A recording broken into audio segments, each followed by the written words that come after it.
Imagine this. You wake up to suddenly find that your government has been replaced by an authoritative military one, and yet nobody around you seems to care.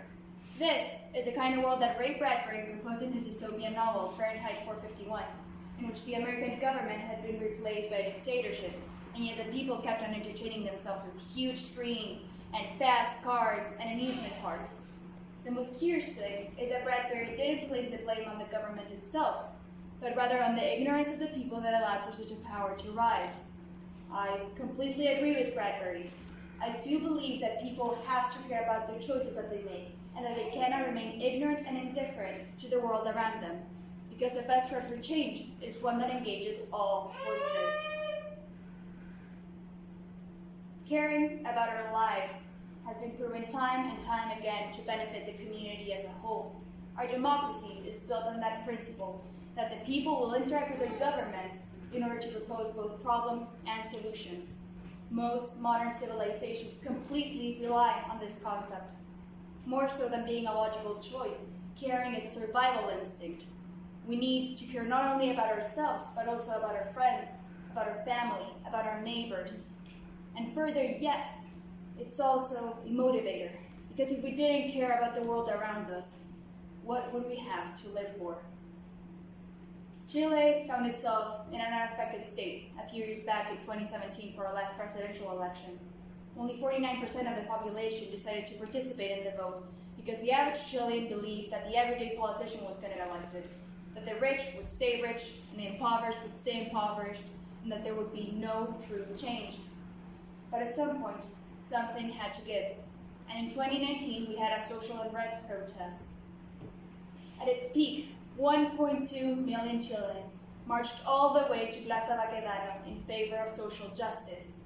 To put it into perspective, 1.2 million Chileans are 1 out of 19 Chileans who decided that by taking a stand, they could create a better country.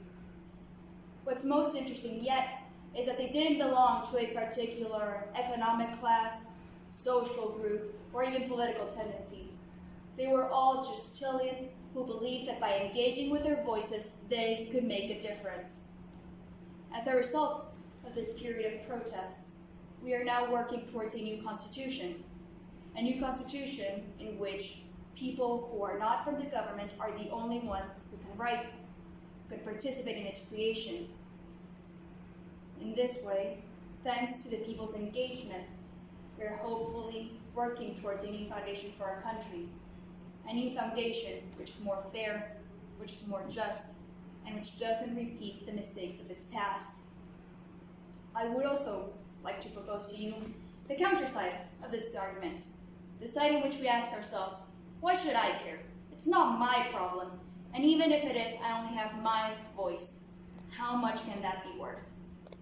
It's only a matter of looking around to see where indifference gets you.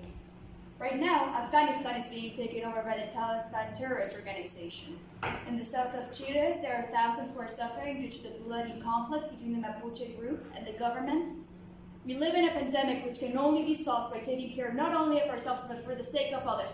And we live in a planet which will be destroyed if we don't start caring about climate change. That is what indifference and individualism gets to you. Whether that's individualism from the part of foreign entities, from governments, or maybe even from the generations of the past. I am not asking you to solve these problems. I couldn't possibly ask that of you. But I am asking you to care. I am asking you to care because I truly believe that that's the only way that we can remain hopeful in these hard times. Because it's the only way that change will be done and that we can stay alive, that we can survive. If we don't care, then indifference will be our doom. Thank you very much.